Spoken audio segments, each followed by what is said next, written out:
Hello, everyone. I'm here a minute early so I can test everything out and make sure that everything is working. So I'm going to give you guys some time to get in the live.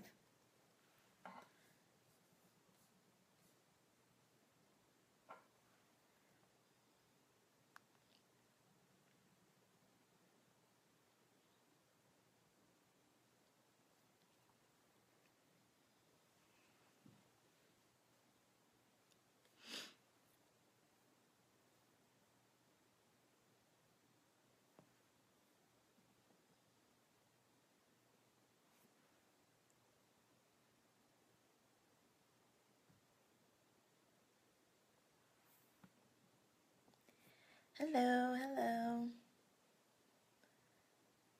Hi, Jasira. How are you? I came a little early, so just to test it out, make sure we're good to go. Uh-oh.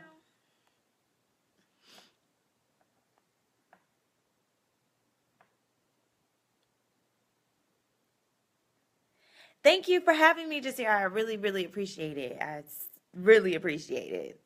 This is fun. This is my first time actually being in a Facebook Live that wasn't on my page. So I'm excited to share about telling my story. And I even came up with 3 ways that you can tell your story. And it'll help promote your business, elevate your business, scale your business, make more sales. So this is just from my experience, how telling my story has changed the course of my business.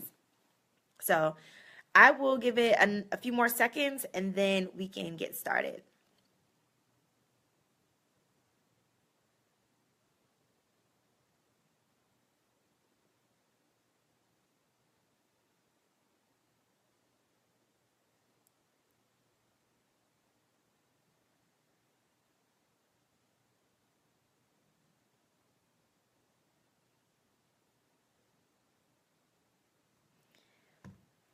Let me bring up my notes here.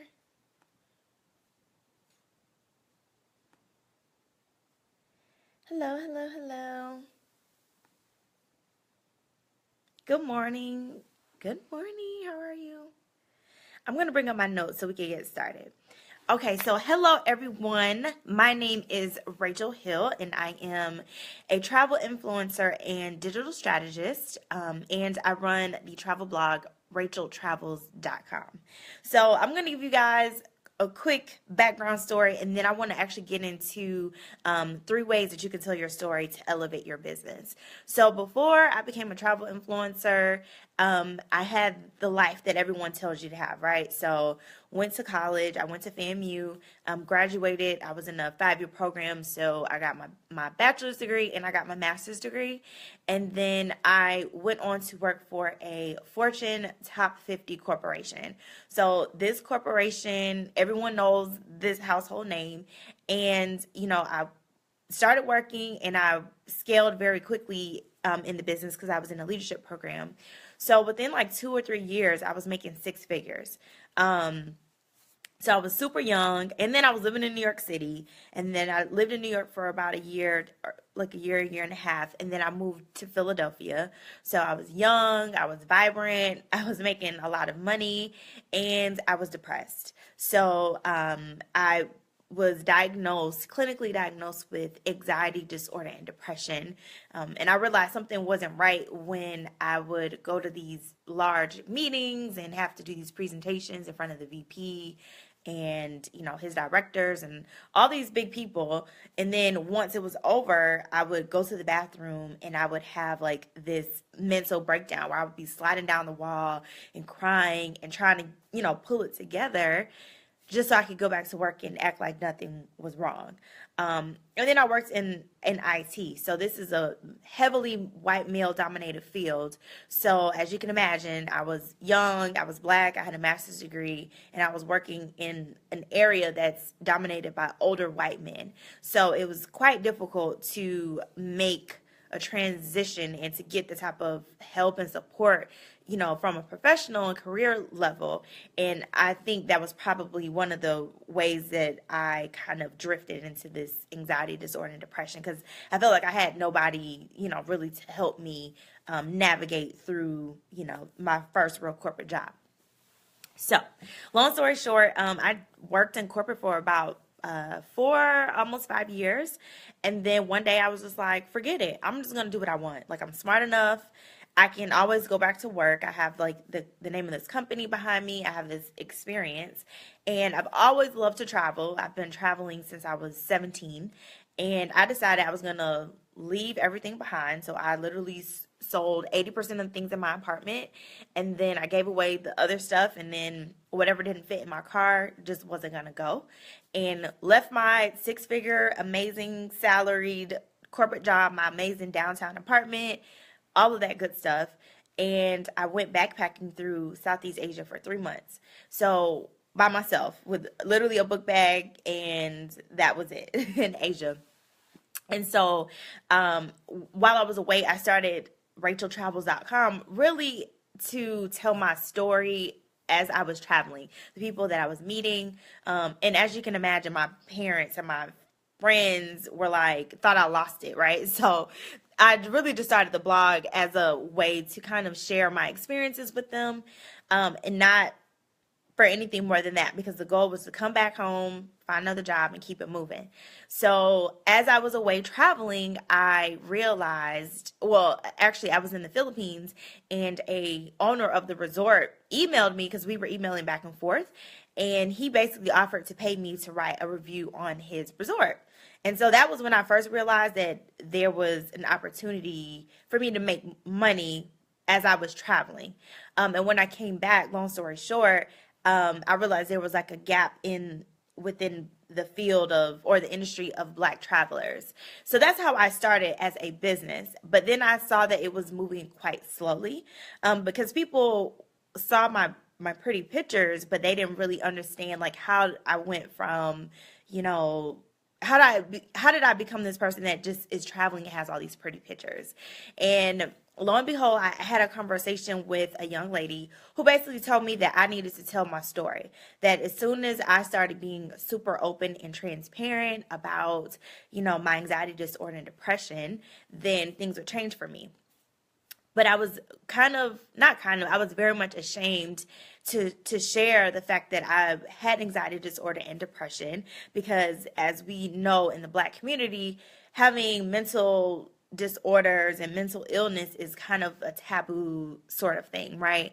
And so I was ashamed to tell people that I had anxiety, that I had depression, that they were trying to put me on medication. I opted out of medication, but that I was going to a therapist every week for almost a year. Like every Wednesday on my lunch break, I would go to see my therapist. So, and that was something that I was really ashamed to, maybe not ashamed, but it wasn't something that I felt that it was people's business to know that.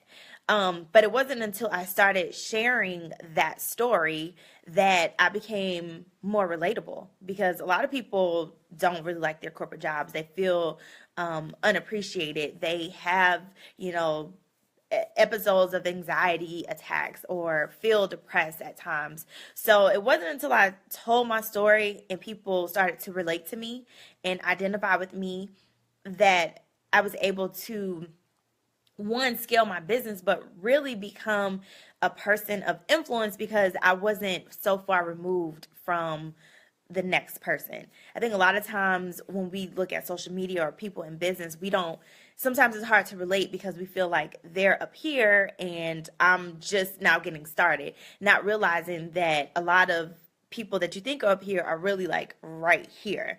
They're like one or two steps ahead of you. So it's really, really important to be honest and be transparent and tell your story. Now, do I have any questions? Because I'm going to get into 3 ways that you can tell your story in order to scale your business. So I'll give it a couple seconds. And I'm looking over here to make sure, because I can't see both. So if you guys have any questions, please let me know. Thank you, Rohan. I appreciate it. Hey, Rohan. Let me see. Let me bring up my my notes here. And another thing too, it took me a year.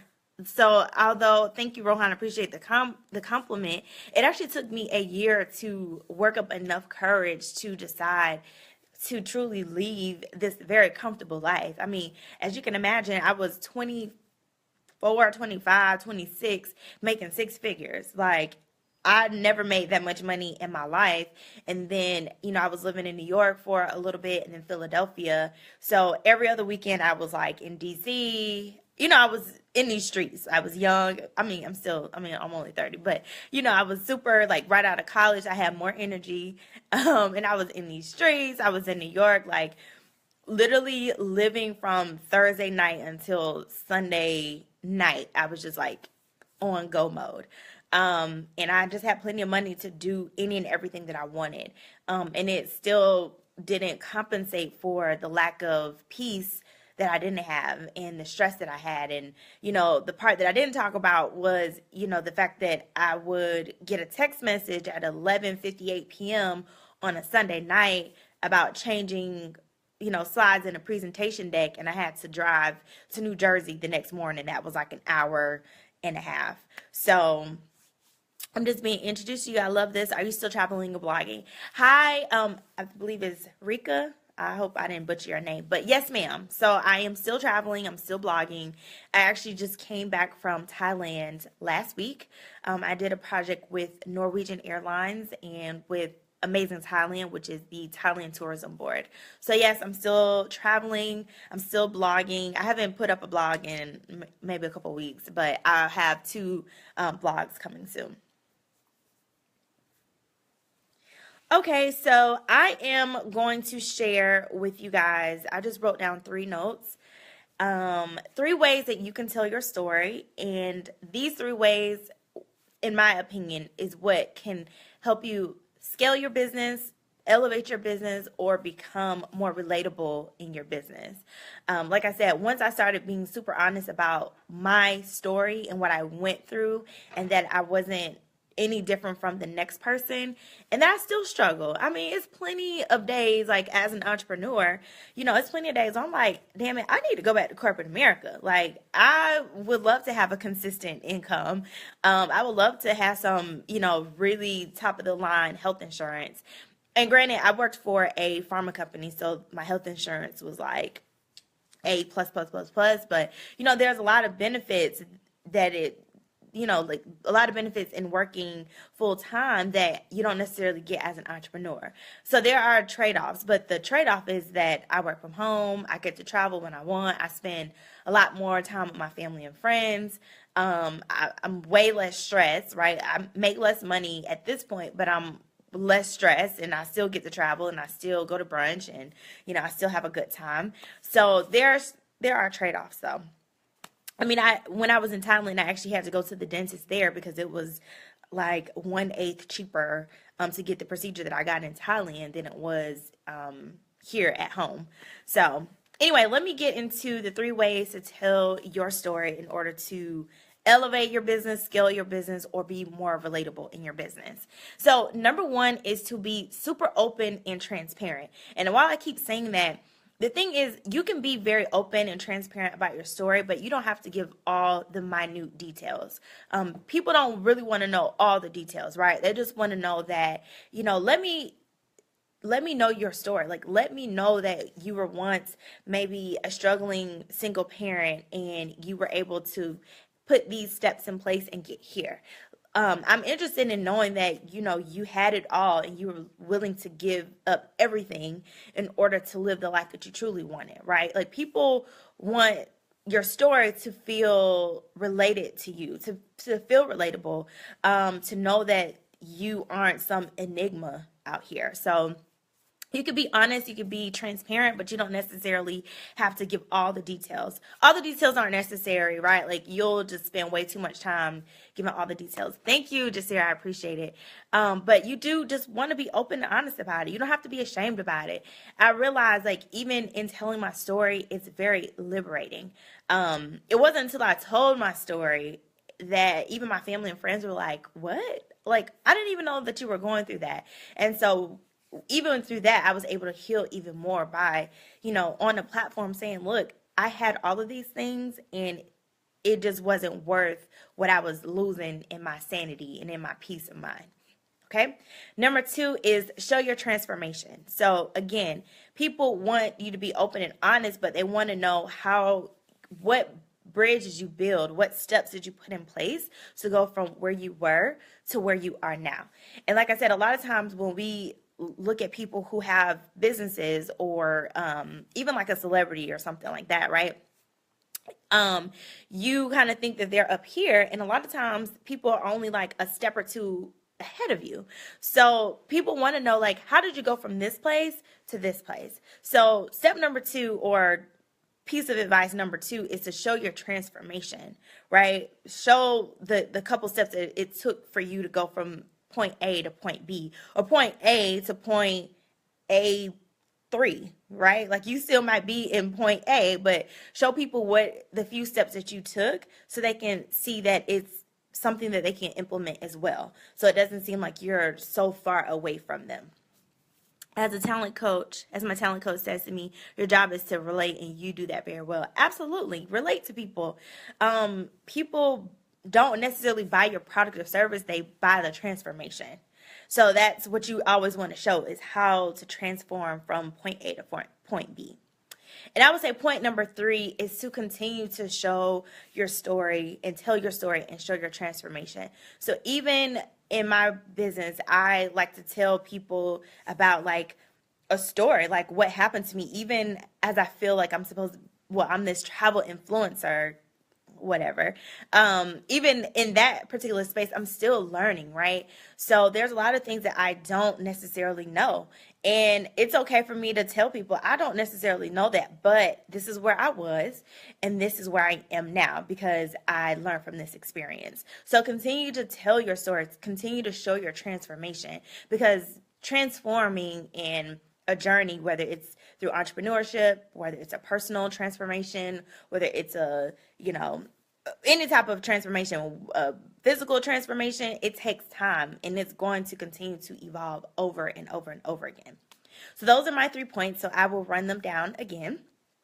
Number 1, so 3 ways to tell your story and elevate your life and your business and your relatability. Number 1 is to be honest and to be transparent, but you don't have to give all the details. But just be able to be open and honest and answer those questions. And number 2 is show your transformation. Show people how you went from point A to point B. Or if you're still in point A, show people how you were able to get from point A to point A3, A4, right? Because most of the times the people that we admire the most are like right here. They're not up here. And point number 3 is to continue to tell your story, continue to show your transformation, continue to share your failures. Like, I fail all the time, and I'm okay with telling that story because it shows that I'm still human, that I'm still learning, and show that like it's okay to be honest and say, look, I failed, and this is what I learned from it. Or I didn't fail it. There was a challenge. It was a lesson learned. I try not to use failure, but this is what I learned by doing this. It didn't work, but this is what I learned, and this is what I'm going to implement next time. So those are my 3 points, and I am going to answer some questions now. Thank you guys for the hearts and thumbs ups and all that good stuff. And hi, Trinette. Thank you. Glad to catch you live and be introduced. Hi, same here. I appreciate it. Do you have any questions? This is exciting. Thank you guys for the hearts.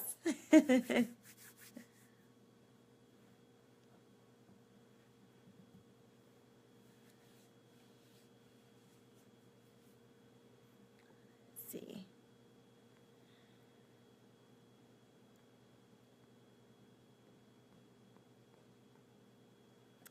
Okay, I'll give it another few minutes. Thank you so much, Jasira, for having me. I super duper love this. This was a lot of fun, so I appreciate it. Thank you for allowing me to be here. If I don't have any other questions, I will be on my way. If you guys want to connect with me further, you can visit me. If I wanted to just pick up my life and travel, Okay, so I would say if you just want to pick up your life and travel, definitely have a plan of action. When I left, I really didn't have a plan of action. I was just like, I'm out of here, like I am out of here. So I would say definitely have a plan of action. Make sure that you have enough savings, depending on what you want to do. So I would say choose countries that wherever your home country is. So I'm in the States. I would choose a country where the dollar is stronger than where I'm going, because your money would go a lot further. But I would say come up with a plan of action, and that includes your budget, where you're going, how long you're going. That would be my number one. The first step is just to have a plan, and I didn't have a plan. I was just like, I'm out. How did you get the courage to take that risk to move abroad? Honestly, Jasira, it took me a year. It took me a year of just really deciding like what my worth was and what my value was. I was going to a therapist at the time, so it was a lot of like mindset work and shifting, my thoughts around myself and my esteem, because my self-esteem dropped significantly, because again, I was the only woman of color in a predominantly white male industry in IT. So, when I was getting patted on the head, like, that's a good idea, but run along, little girl, it definitely challenged what I thought I knew. It challenged, like how intelligent I was and how I was able to, be a leader in my workplace and all that good stuff. So it took a year of me just redoing my mindset and talking through someone, and I was just like, I'm worth more than this. I'm smarter than everybody in here. I can find something else. Like, there's plenty of jobs, and that was my mindset. So it really was just a year of that. Let's see. What streams of income or products or services do you have in place to sustain your lifestyle? So I have e-courses. I do consulting. I do partnerships and collaborations with brands. And those are like my main. And then I have a subscription service, which I'm discontinuing after the next quarter. But yeah, that really keeps things floating. And then all of it is automated as well. So I don't do a lot of promoting work anymore, if that makes sense. If I do promote something, it is like master classes or workshops that I'll do that are like once a month. So for example, next week I am doing a travel branding 101 masterclass. So I have one spot left. If anyone is interested, you can get the link on my Instagram page. But I'll do like monthly workshops or master classes where I teach something. So that's like the only thing that I'm really promoting, but everything else in my business is automated, which is awesome. Let's see. What countries do you recommend for going to work remotely? I would say anywhere in Southeast Asia. Southeast Asia is great. I hear Amsterdam is awesome, but it's quite expensive. So if you want to go someplace and be what's called a digital nomad, I would say Thailand is great. A lot of Asian countries. A lot of people have moved to Indonesia. A lot of people go to South America, like Colombia as well. You can answer this last. When are you going? When are we going to Rohan? Hit me up. Let's get it. I've been stalking your page. Actually, I read like a bunch of articles that you wrote. How do you maintain your friendships? It's actually easier for me to maintain my friendships now because I have a lot more time. So because I have more time, I'm able to spend a lot of time with my family and friends. I live here in Atlanta, Georgia, and a lot of my best friends live here. My sisters live here, my nieces. So I spend a lot more time with my family and friends. So with me being an entrepreneur, it has allowed me to be a better friend, a better daughter, because I'm able to spend a lot more quality time with my family and friends, which is also super valuable to me. Do I travel alone always? No, I don't always travel alone. I probably travel alone maybe like 70% of the time. But a lot of times, like next week, I'm actually going to Chile, which is in South America, with my mother. So my mom and I do a girls trip every year. And I also travel a lot with my friends. So my friends and I will travel together a couple times a year. And if I'm dating, I've had vacations before too. So, but for the most part, it's by myself. And that's only because I travel a lot. And obviously, if most of my friends work 9 to 5, so they can't, take off a week once a month. what products do I have available for sale. So how can you support my business? So you guys can go to www.rachel. Actually, let me type it in the chat. RachelTravels.com, and you will see courses at the top. Also, if you guys follow me on Instagram,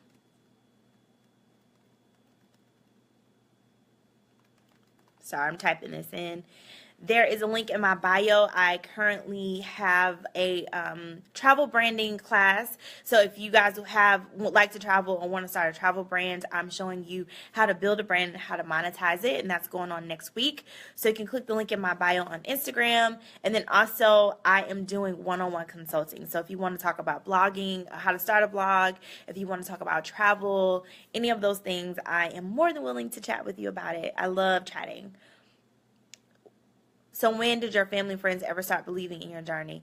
I think my family friends started believing in my journey when they saw that I was getting paid and I wasn't asking them for any money. So I think that's when my parents especially were just like, okay, well, I guess she's okay because she's not asking us for anything. So I think that's like when they were kind of like, oh, okay, and they didn't really understand it. Cool. If I don't have any other questions, this was so much fun.